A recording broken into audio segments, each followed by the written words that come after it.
Mtoto ndiye ametu-excite. I'm so excited. We are so excited.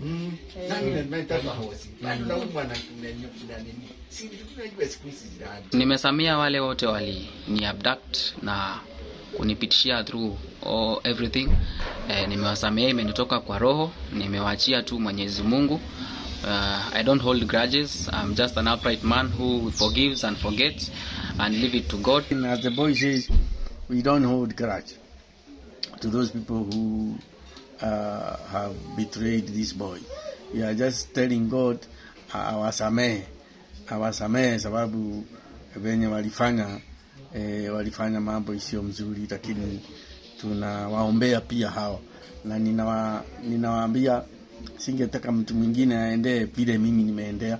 I wouldn't want any other person to go through the stress I've gone through and my wife. Tunashukuru hata our government kwa kutuashiria mtoto wetu kama ni wao walikuwa nao, na tunasema hiyo let it be behind us, we forge forward. Wale walifanya hiyo kitendo tunawasamehe.